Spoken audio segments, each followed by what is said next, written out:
보실 하나님의 말씀은 마가복음 6장 45절부터 52절까지입니다. 마가복음 6장 45절부터 52절까지 한 절씩 교독하겠습니다.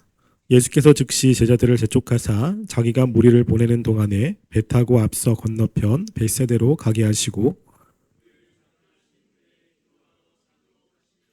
저물매 배는 바다 가운데 있고 예수께서는 홀로 무태 계시다가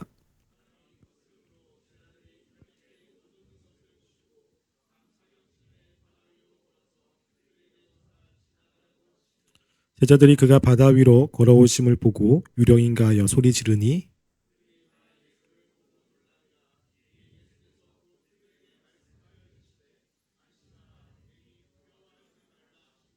배에 올라 그들에게 가시니 바람이 그치는지라 제자들의 마음에 심히 놀라니 그들이 그때 되시던 일을 깨닫지 못하고 도리어 그 마음이 둔하여 졌음이로라. 아멘.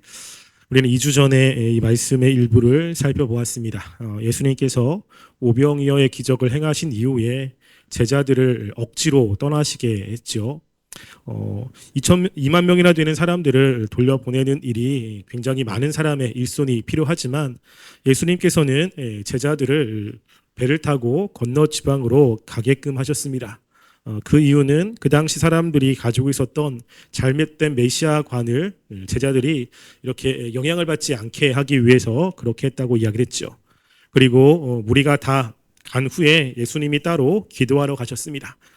예수님이 기도하는 그 사이에 제자들은 바다 한가운데서 이 바람 때문에 굉장히 힘든 시간들을 보내고 있었습니다. 예수님께는 기도를 하시고 이제 제자들이 있는 그곳을 보시며 제자들을 도와주시러 가고 계셨죠. 그때가 밤 사경이었습니다.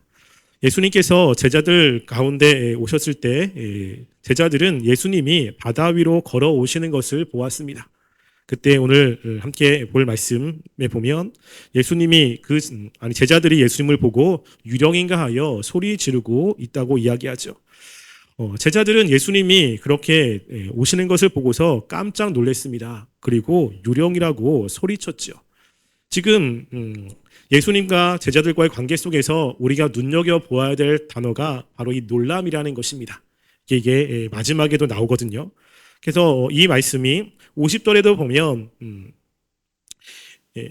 제자들이 그렇게 한 이유를 설명하는데 그들이 다 예수를 보고 놀람이라고 하면서 다시 한번 설명을 합니다.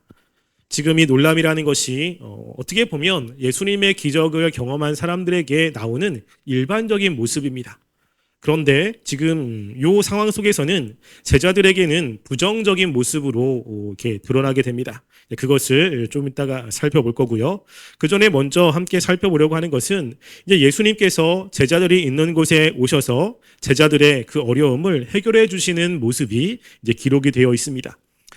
제자들이 그렇게 있는 곳에 예수님이 찾아오셔서 하시는 말씀은 안심하라 내니 두려워하지 말라라고 이야기합니다. 제자들 보고 안심하고 두려워하지 말라고 이야기를 하죠.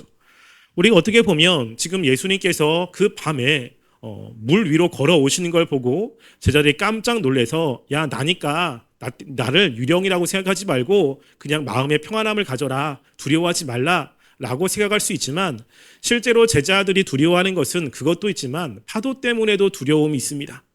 예수님께서 여기서 안심하라 두려워하지 말라라고 하는 것은 단지 예수님이 그렇게 유령처럼 보이는 분이 예수님이라는 것이 아니라 지금 그 상황도 함께 연결해서 말씀을 하고 있는 거죠.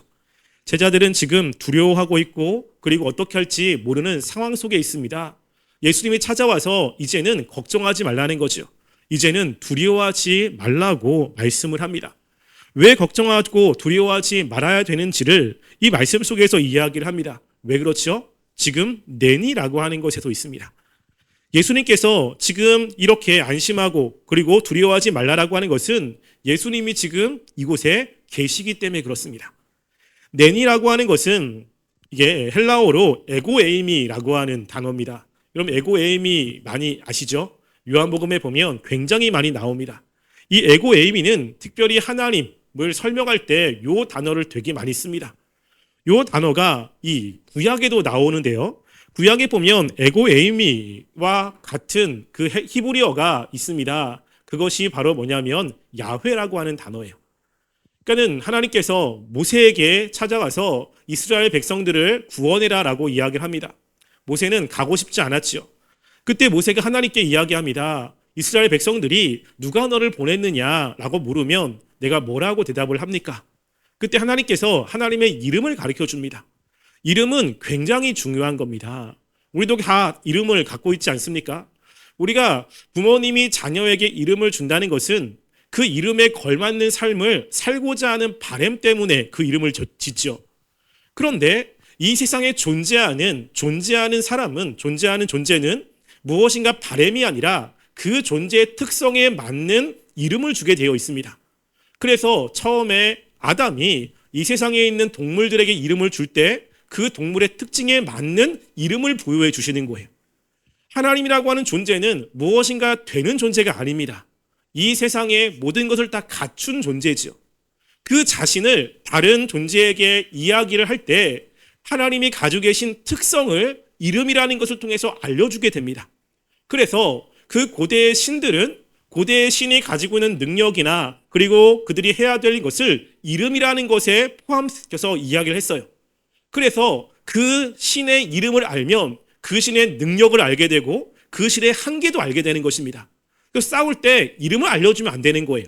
왜냐하면 이름을 알려준다는 것은 자신의 약점도 알려준다라고 하는 그 내용이 내포되어 있기 때문에 그렇습니다. 그래서 하나님께서 하나님 자신을 알려줘야 되는데 그것을 무엇으로 알려줬냐면 이름으로 알려준 거예요. 그게 바로 여기서 얘기하는 야훼, 에고에이미라고 하는 것입니다. 나는 나다라는 뜻이죠. 이거 굉장히 어려운 단어입니다. 이게. 그 나는 우리는 말로는 스스로 있는 자다라고 이야기하잖아요. 나는 존재 자체라는 거예요. 이러면서 하나님께서 이스라엘 백성들에게 특별히 모세에게 자신을 알려준 단어가 에고에임이에요. 그 에고에임을 통해서 하나님인 존재가 어떤 존재인지를 계속 알려줍니다. 지금 여기서 예수님이 그걸 알려주는 거예요. 나는 구약에서 표현한 그 표현대로 에고에임이야. 나는 존재 그 자체야. 라는 것을 이야기를 하고 있는 것이죠. 즉 이스라엘 지금 이 제자들이 위로를 얻고 두렵지 않은 것은 그 예수님이 어떤 분인지를 알면 두렵지 않다는 거예요. 그들이 지금 두려워하고 파도 때문에 힘들어하고 어찌할 바 알지 못하는 그런 상황 가운데 있지만 예수님이 그런 상황 속에서 다른 걸 이야기하지 않습니다. 걱정하지 마. 내가 능력이 많으니까. 내가 너희와 함께 하시니까. 이거 아니고 예수님의 그 존재를 알려주는 거야. 나는 나야. 라는 것이죠. 그럴 때 중요한 것은 이 제자들이 예수님이 어떤 분인지를 정확하게 안다면 안심할 수 있습니다. 그런데 제자들이 예수님이 어떤 분인지를 모르면 안심이 안 되는 거죠. 지금 파도가 쳐가지고 배가 뒤집힐 위험 속에 있습니다. 칠흑 같은 바다고 아무것도 안 보입니다. 근데 누군가 딱 왔는데 나야. 그런 거죠. 여러분 만약에 그런 상황 속에서 제가 가가지고 야 나야. 그럼 안심이 되겠습니까? 목사님이 와가지고 뭘 해. 아무것도 할 게 없는데 지금 다 죽게 생겼네. 괜히 와가지고 죽으러 왔나? 뭐 이런 생각 하지 않겠습니까? 여러분 근데 지금 예수님이 오셔가지고 그런 거예요. 제자들이 예수님 뭐 능력도 별로 없고 뭐 그런 분이면 와도 별로 소용이 없는 거예요. 근데 이들이 예수님이 어떤 분인지를 정확히 안다면 이들에게는 안심이 되고 두려워하지 않을 수가 있는 것이죠. 우리도 마찬가지입니다. 우리 어려움 상황 속에서 하나님이 우리에게 말씀하시는 것은 걱정하지 마. 내가 있잖아 라고 하는 거잖아요. 우리가 힘들고 어려울 때 너는 내 자녀고 내가 너의 삶을 책임져 줄 거야 라고 하나님이 우리에게 말씀을 하잖아요. 여러분 그럴 때 어떤 사람은 그게 위로가 됩니다. 어떤 사람은 그게 걱정이 안 돼요. 그 말을 듣고. 근데 어떤 사람은 그 말을 들어도 걱정이 됩니다. 왜? 하나님이 어떤 존재를 모르는 거죠. 하나님이 과연 내 문제를 해결할 수 있는 분인지에 대한 정확한 인식이 없으면요. 하나님이 함께 계시는 것, 하나님이 나와 함께 하시는 것, 그게 위로가 되지 않습니다. 그런데 우리가 그 하나님이 어떤 분인지를 정확히 안다면 하나님이 우리와 함께 하신다라고 하는 것, 그게 우리들에게는 굉장히 큰 은혜가 되는 거예요. 그래서 하나님께서 우리들에게 은혜를 주실 때 다른 것이 아니라 하나님이 어떠한 존재인지에 대해서 눈을 뜨게 하시고 알게 하시면서 우리들에게 위로를 주시는 경우가 굉장히 많습니다. 그래서 이스라엘 백성들에게 하나님이 여러 가지 기적을 통해서 알려주고자 하는 것은 하나님이 과연 어떤 분이냐라고 하는 것을 끊임없이 알려주고자 하는 거예요. 지금 여기서도 그런 것입니다. 예수님께서 제자들에게 야, 내니 두려워하지 말라라고 하는데 제자들은요, 그럼에도 불구하고 놀랍니다. 그럼에도 불구하고 두려워하는 모습이 제자들에게 계속해서 남아있는 거예요. 이게 이제 제자들에게 문제가 되었던 것입니다. 그런데 지금 마가복음에서는 그렇게 얘기하고 나서 예수님이 배에 올라간 것으로 기록이 되었지만 우리가 알고 있는 이 마태복음에는 중간에 하나의 사건이 더 있습니다. 무엇인지 아시죠? 베드로가 야, 주님이시다 라고 하니까 주님께 요청하는 거예요. 주님, 만약에 주님이시거든 나를 명하여 주님께로 오라고 하세요 라고 하는 겁니다. 그래도 지금 이 베드로는 예수님이라는 것을 분명히 믿었죠. 그리고 예수님이 어떤 분인지를 알았습니다. 그래서 주님께 가고자 하는 이 마음이 생긴 거죠. 주님에 대한 믿음이 굳건했습니다. 예수님께서 이야기하죠. 오라라고 하는 거예요. 그 말을 듣고 즉시 배에서 뛰어내립니다. 파도가 치고 지금 캄캄하고 그리고 내리면 죽을 수도 있는 상황 속에서 주님 바라보고 믿음으로 가는 거죠. 그렇게 그 바다 위를 걸어가게 됩니다. 여러분, 그렇게 보면 베드로가 굉장한 믿음 아니겠습니까?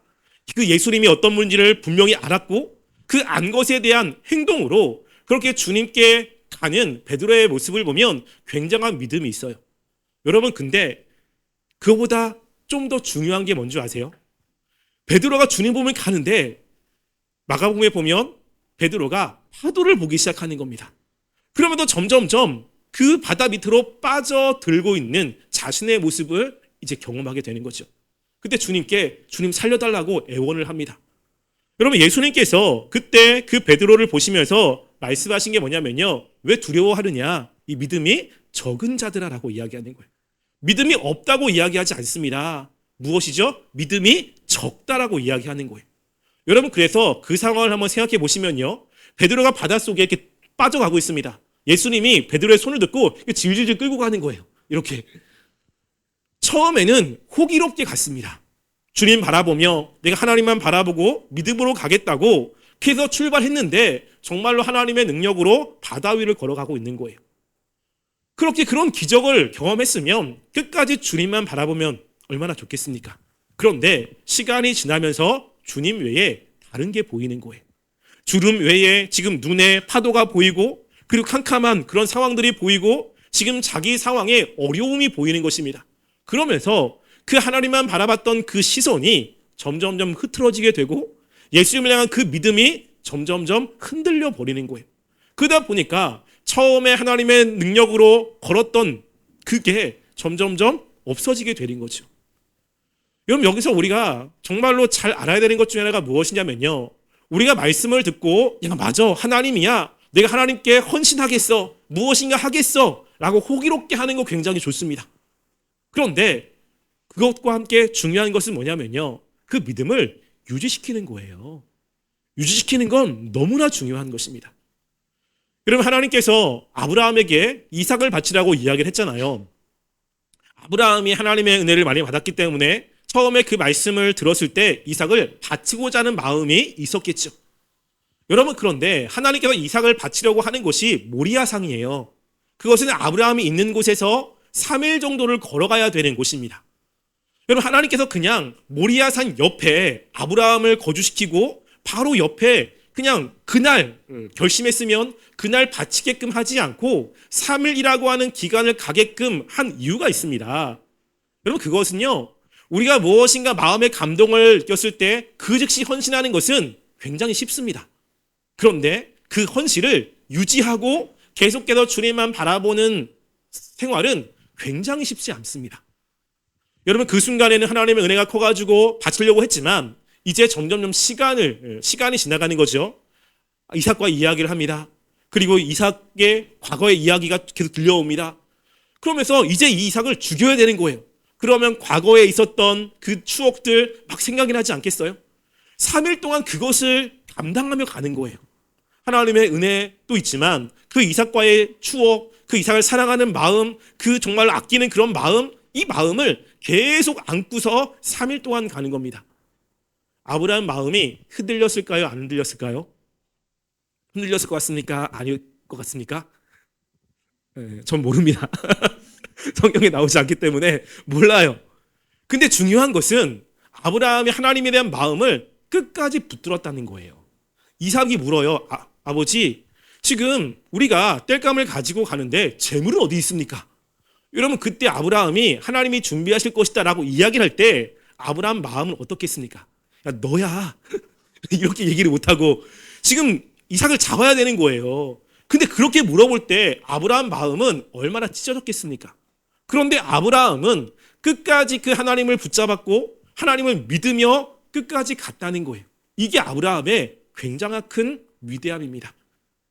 우리가 은혜를 받았을 때 그 순간순간마다 순종하는 것은 실제로 그렇게 어렵지 않습니다. 그 순간 하나님의 은혜가 크기 때문에. 근데 그 다음날 순종하는 거, 그럼 그거 쉽지 않을 거요. 그 다음날 순종하는 거 굉장히 어렵습니다. 현실적인 문제, 그리고 여러 가지 상황들, 그리고 그것들이 다가오기 때문에 계속 순종하는 것은 쉽지가 않은 거예요. 지금 베드로가 처음에 주님이라는 이야기를 듣고 호기롭게 정말 주님이시구나, 그 어렵고 힘든 순간에 그 육지에서 자신들만 바라보며 이렇게 오시는 그 예수님의 마음과 그 능력을 보면서 그 베드로의 마음속에서는 주님을 향한 굉장한 믿음, 확신, 이것이 그 순간에 있었을 겁니다. 근데 내려갈 때 얼마 되지 않아 다른 게 눈에 들어오는 거죠. 그러면 믿음이 흔들려 버리기 시작합니다. 주님이 그럴 때, 야, 그래도 네가 처음에 나를 보고 뛰어왔구나 칭찬하시면 너무나 좋겠죠.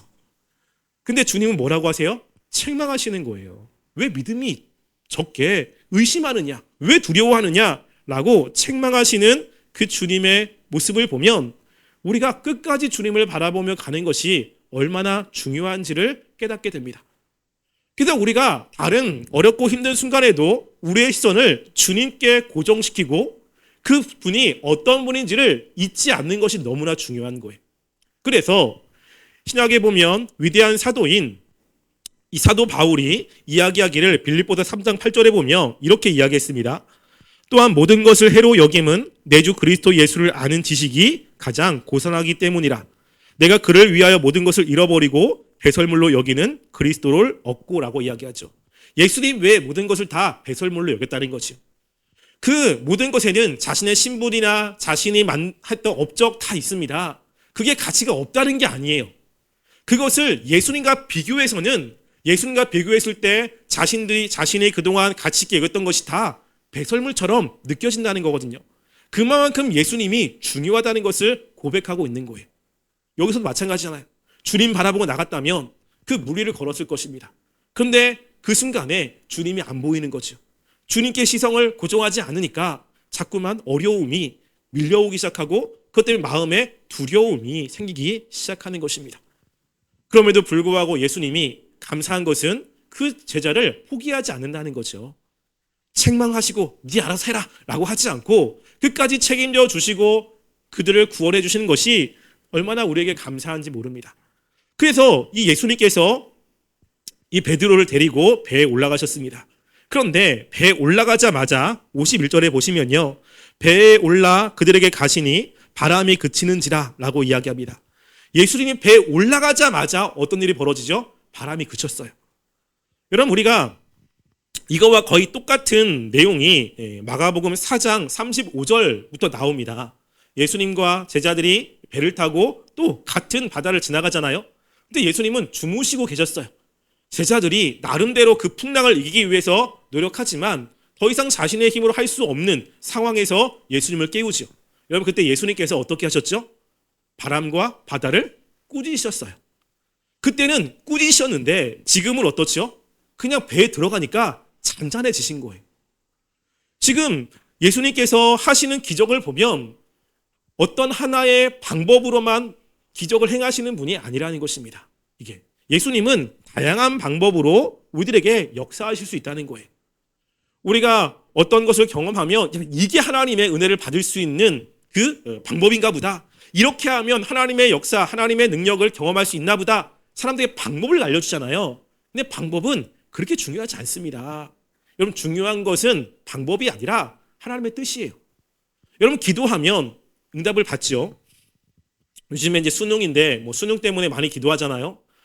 제 제자도 수능을 위해서 열심히 기도했다가 공부를 잘하는 친구가 아닌데 그 공부를 해서 수석으로 학교에 들어갔어요. 전부 다 깜짝 놀란 겁니다. 저도 놀랬거든요. 네가 어떻게 수석이냐? 자기도 놀라요. 근데 그 친구가 정말로 교회도 열심히 하고 기도도 열심히 했습니다. 그래서 내가 수능하기 전까지 맨날 교회에서 기도했고 그리고 교회에서 성경 공부 다 했고 그렇게 해가지고 나 수석으로 들어갔어.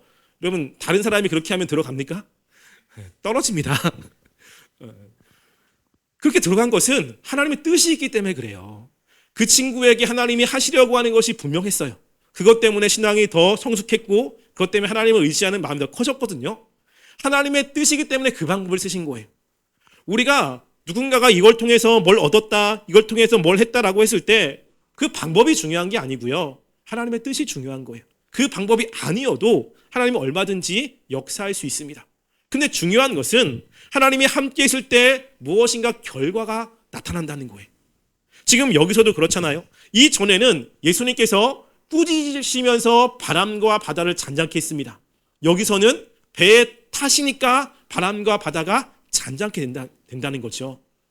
여러분 우리가 주님이 우리와 함께 하시고 주님이 우리 삶 가운데 역사하실 때는 반드시 능력이 나타납니다. 이것이 없을 수가 없어요. 그래서 사도 바울이 하나님의 나라에 대해서 이야기할 때 하나님의 나라는 말에 있는 게 아니다. 하나님의 나라는 무엇에 있죠? 능력에 있는 거예요.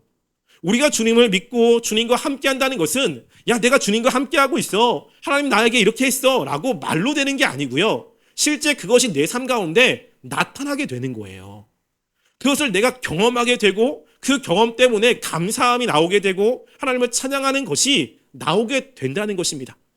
여러분 그래서 하나님과 관계를 맺고 있는 사람들은 간증이 없을 수가 없습니다. 어떤 초자연적인 이런 간증이 아니라 삶에서 곳곳에서 하나님이 나의 삶 가운데 역사하신 것을 그들은 경험하게 되어 있어요. 왜? 하나님이 함께 하시니까.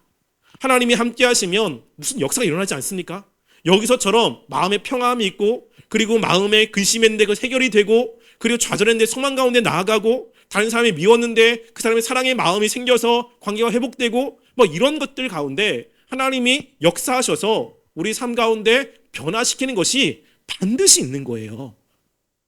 하나님은 죽은 분이 아니라 살아있고 실제로 지금도 역사하시는 분이기 때문에 그렇습니다. 하나님이 하시는 방법들, 역사하시는 방법들은 다양하지만 실제로 그 하나님을 경험한 사람들은 하나님의 능력, 하나님의 사랑, 하나님의 위대하심을 경험할 수밖에 없는 겁니다. 이게 찬양으로 나오는 것이고 간증으로 나오는 것이고 복음으로 나오는 것이죠. 그래서 내가 주님을 믿는데 난 주님을 바라보며 그리고 하나님과 함께한다고 했는데 내 삶 가운데 과연 하나님이 나의 사소한 문제 가운데 역사하셔서 그걸 해결하시고 위로를 주시는 것들을 경험하고 있느냐라고 하는 것입니다. 하나님과 바른 관계 속에 있는 사람들은 이게 분명히 있습니다. 없을 수가 없어요. 이게 없다는 것은 무엇인가 주님과 관계가 지금 멀어졌다는 것입니다. 이게.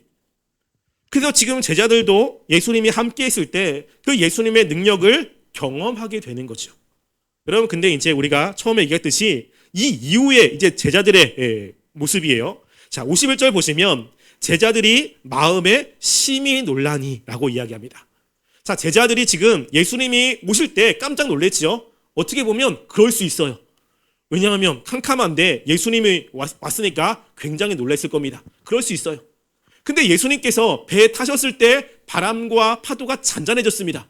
근데 그걸 보고 또 놀라는 거예요. 여러분 이전에 예수님의 능력을 보고 놀란 사람들이 굉장히 많거든요. 그럼 성경은 예수님을 보고 놀랬다. 그리고 예수님을 믿었다. 이런 표현들이 있습니다. 되게 긍정적이에요. 예수님의 이러한 능력을 보면 다 놀랄 수밖에 없습니다. 이게 긍정적인데 지금 여기서는 부정적이에요. 그래서 제자들이 놀랬는데 심히 놀랬습니다. 너무너무 놀란 거죠. 그래 놀랬다라고 하는 것은 미완료로 되어 있어요. 계속 놀래고 있는 거예요. 생각하면 놀라는 거죠. 계속 이야기하면 더 놀라는 거예요. 어떻게? 그런데 왜 그렇게 놀랬느냐? 52절이 지금 설명을 하고 있는 것입니다.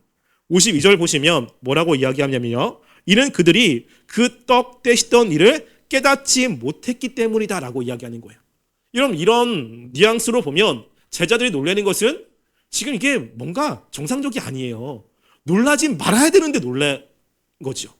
이 전에도 똑같은 것을 통해서 제자들은 예수님의 능력을 경험했잖아요. 근데 지금 거의 같은 것을 경험하고 있는 거거든요. 그러면 제자들은 놀라면 안 되는 거예요.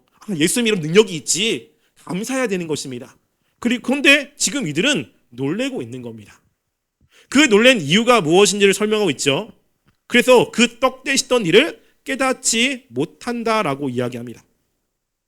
이것은 지금 이 앞의 사건과 지금 제자들이 놀라는 사건을 연결시키고 있잖아요. 그러니까 제자들은 예수님께서 2만 명이나 되는 사람들을 먹이시는 것을 경험했어요. 그걸 경험했는데 지금 예수님의 능력을 보고 놀랬다는 거죠. 과거에 예수님의 능력을 보고 그걸 경험했다면 지금 예수님이 나의 삶 가운데 역사하시는 걸 보고 놀라면 안 되는 거예요. 과거에 예수님께서 그렇게 하신 것은 지금 나의 문제를 해결할 때 나타내시는 예수님과 무엇인가 관계가 있기 때문에 지금 이렇게 말씀을 하고 있는 거잖아요. 그게 무엇이겠습니까? 여러분, 오병이어를 통해 지금 거의 5천 명, 2만 명에 되는 사람들을 먹인 것과 지금 제자들의 그 어려움을 해결하시는 그 능력이 무엇이 공통점입니까? 공통점이 뭐예요? 여기서 중요한 것이 무엇입니까? 거기는 육지였고 여기는 바다요. 거기는 2만 명이고 여기는 12명입니다. 거기는 예수님께서 떡을 떼어 직접 하셨고 여기는 타시고 바로 바람과 바다가 잔잔해졌어요. 차이점이 되게 많잖아요. 근데 뭐가 공통점입니까? 예수님이 하나님이시라는 거예요. 이게 공통점입니다. 예수님이 누구냐는 거죠. 예수님이 있고 없고의 차이잖아요. 지금 예수님께서 계속해서 오병이어를 통해서 아니 그 앞에 야이로의 딸을 살리시는 거 그리고 귀신을 들린 사람을 고친 것 이 모든 것 가운데 예수님이 하고 싶은 것은 그런 것을 통해서 사람들에게 사랑을 베풀어 주시고 이런 것도 있지만 예수님이 과연 어떤 분이라는 것입니까? 이게 굉장히 중요한 거예요. 예수님이 어떤 분인지를 안다면 이게 놀랄 일이 아니라는 겁니다. 근데 제자들이 놀랬던 것은 그 오병이어 사건을 경험했는데 예수님이 어떤 분인지를 정확히 알지 못한다는 거예요. 여러분, 구약에도 마찬가지입니다. 하나님께서 구약에 정말로 많은 기적들을 베풀어 주십니다. 특별히 이 사건과 많이 관련되어 있는 것이 이제 출애굽 사건이거든요.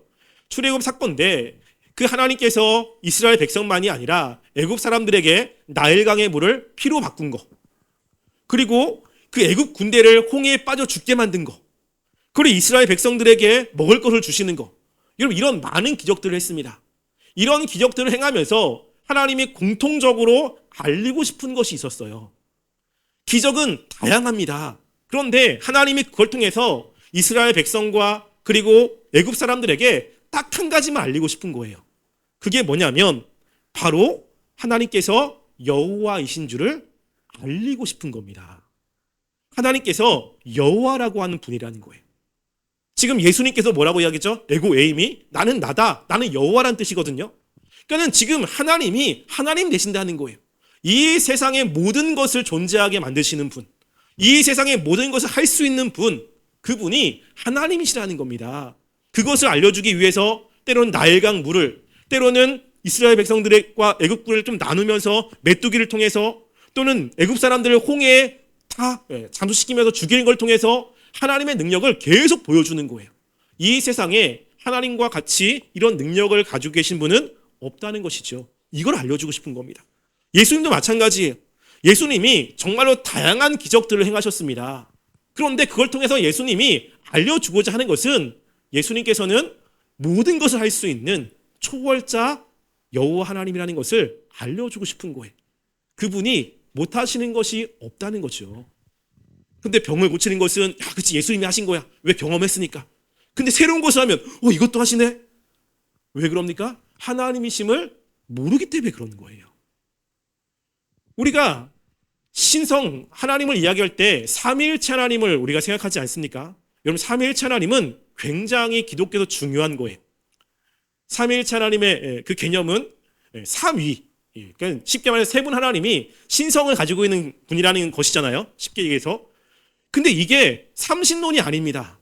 삼신론이라고 하면 이단이 되는 거예요. 여기 삼신론과 삼위일체가 다른 게 뭐냐면요. 삼신론은 신이 세 분이 있는데 세 분이 능력이 달라요. 그리스 로마 신화처럼 그래서 바다를 다스리는 포세이돈이 있고 하늘을 다스리는 피닉스가 있고 그리고 땅에는 제우스가 있습니다. 그래서 이 하늘에 있는 이 피닉스가 바다로 내려오면 포세이돈과 싸우면 바다에선 누가 이기죠? 포세이돈이 이겨요. 하늘에서 싸우면 피닉스가 이깁니다. 영역이 달라요. 서로 침범하면 안 되는 거예요. 그 당시 구약의 신이 그랬습니다. 이스라엘 백성이 아랍과 싸울 때 아랍 사람들이 하나님은 산의 신이야. 그러니까 바다에서 싸우면 우리가 질 거야. 평에서 싸우면 우리가 질 거라고 이야기했습니다. 왜냐하면 그 당시에 모든 신은 그 신이 다스린 영역들이 있었어요. 그래서 그 영역에서만 힘을 쓰지 그 영역을 벗어나면 힘을 쓰지 못하는 분입니다. 그래서 삼신론이라고 이야기하면 각각 신들이 다스리는 영역들이 다 달라요. 그래서 서로 싸우기도 하고 그 영역을 침범하면 안 되고 영역을 벗어나면 힘이 없습니다. 근데 우리가 믿는 하나님은 삼신론이 아니라 삼위일체예요. 그 하나님께서 영역이 없습니다. 모든 영역을 초월하시는 분이라는 거예요. 이게. 그래서 그것을 계속 알려주고 싶은 거예요.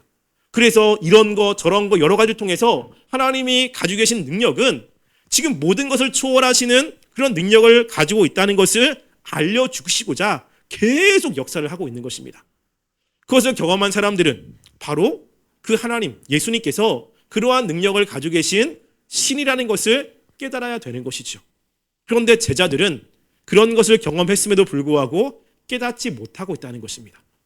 그 이유가 무엇인지 52절에 이야기합니다. 그 이유는 무엇이죠? 그들의 마음이 둔하여졌기 때문에 그렇습니다. 이 마음이 둔했다라고 하는 것은 마음이 돌같이 굳어졌다, 무뎌졌다라고 하는 뜻이에요. 그러니까 이게 수동태로 되어 있어요. 마음이 굳어진 것은 여러 상황을 통해서 상황 때문에 마음이 점점 굳어진 거예요. 주님을 만났을 때 베드로는 주님을 바라보고 주님을 향한 능력 그리고 확신 가운데 뛰어내렸습니다. 근데 시간이 지나면서 주변의 상황들이 자꾸만 들어오니까 내 마음이 하나님을 했던 마음이 점점점 굳어지기 시작하고 내 마음에 염려가 자꾸만 들어오는 일들이 벌어지게 되는 거예요. 여기서 굳어졌다는 것이 그런 뜻입니다. 수동태예요. 그런데 이 굳어졌다라고 하는 이것은 이 당시 예수님을 반대하는 헤롯 땅 그리고 바리새인들에게 쓰였던 단어입니다. 그들이 예수님을 반대한 이유는 그들의 마음이 굳어졌기 때문이에요. 그래서 마가복음 3장 5절에 보면 이렇게 이야기합니다. 그들의 마음이 완악함을 탄식하사 노하심으로 그들을 둘러보시고 라고 이야기하죠. 예수님이 바리새인들을 보면서 탄식하는 거예요. 왜냐하면 그들의 마음이 굳어졌기 때문에 그렇습니다. 예수님의 능력을 보았는데 예수님의 기적을 보았는데 예수님을 믿지 않아요. 왜냐하면 마음이 완악하기 때문입니다. 여러분 이 단어는 구약의 바로에게 쓴 단어예요. 하나님의 놀라운 역사하심을 보았는데 이 바로는 마음이 완악했습니다. 그래서 어려움을 당할 때는 하나님을 믿겠다고 하나님 말씀대로 하겠다고 이야기하지만 그 어려움들이 없어지면 또 마음이 완악해져서 하나님의 말씀을 거부한 사람들에게 썼던 단어가 이겁니다. 근데 누구도 완악해질 수 있어요? 제자들도. 우리도 그래요. 우리도 완악해질 수 있다는 거죠. 우리도 하나님의 은혜를 경험한 우리들도 하나님의 은혜를 경험할 때는 마음이 열려서 주님을 바라보지만 하나님이 아닌 다른 것들을 바라보게 되면 그리고 하나님이 주신 그 말씀의 의미를 정확하게 깨닫지 못하면 우리도 마음이 완악해질 수 있는 거예요. 분명히 어렵고 힘들 때 하나님을 바라보며 믿음으로 나갈 수 있는데 마음이 완악해져서 하나님이 아닌 다른 것들을 의지하거나 하나님의 말씀에 걱정하지 말라고 이야기하는데 마음이 완악해져서 그 말씀이 마음에 와닿지 않는 거죠. 위로가 되지 않는 것입니다. 여러분 그 이유는 다른 게 있는 게 아니고요. 내 마음이 완악해지기 때문에 그래요. 그 마음이 완악해진 거는 하나님과의 관계 속에서 굉장히 위험한 것입니다. 그래서 우리가 잘 봐야 돼요. 나는 말씀을 들으면서 어렵고 힘든 순간에 나는 하나님을 바라보고 있는가? 하나님에 대한 생각이 나에게 위로가 되는가? 근데 하나님의 생각이 위로가 되지 않아요. 그러면 그 이유는 뭐냐면 내 마음이 완악해지기 때문에 그래요. 난 분명히 과거에 하나님이 역사하신 것들만 경험했는데 그때는 하나님의 은혜를 찬양했고 또 하나님 역사하심으로 내가 하나님을 바라본다고 했는데 지금 어려운 가운데는 과거에 경험했던 하나님의 역사하심들에 대한 믿음이 없는 거죠. 또 어렵고 또 힘들고 어떻게 할지 모른다 라고 했을 때 그 이유는 마음이 완악함과 관련이 있다는 것입니다. 그런데 다른 게 아니라 우리의 마음을 위해서 기도해야 되는 거예요. 하나님 내 마음이 열려 하나님의 능력을 보기 원합니다. 하나님의 그 놀라운 것들을 깨닫게 해달라고 기도하는 것이 필요합니다.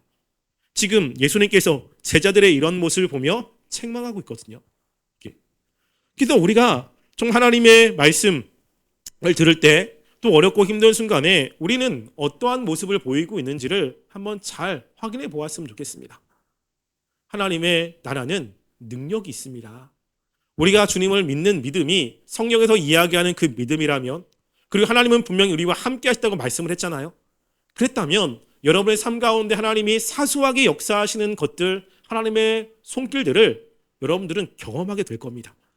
근데 그렇지 않다면 하나님이 나를 사랑하시는 줄 잘 모르겠고, 나와 가까이 계시는 것도 잘 모르겠고, 하나님이 나의 삶 가운데 역사하신다는 것이 뭔지를 잘 모르겠는 거예요. 그냥 맨날 뭘 얘기하냐면, 그게 나쁘다는 건 아니지만 예수님의 십자가 이야기하면서 그냥 그것을 감격으로 고백하는 것이 아니라 그냥 울고 먹는 거죠. 그냥 그런 걸 거야, 뭐 그런 거지. 근데 정말로 그 마음에 그 예수님의 십자가에 대한 사랑에 대한 감격이 있느냐는 거죠.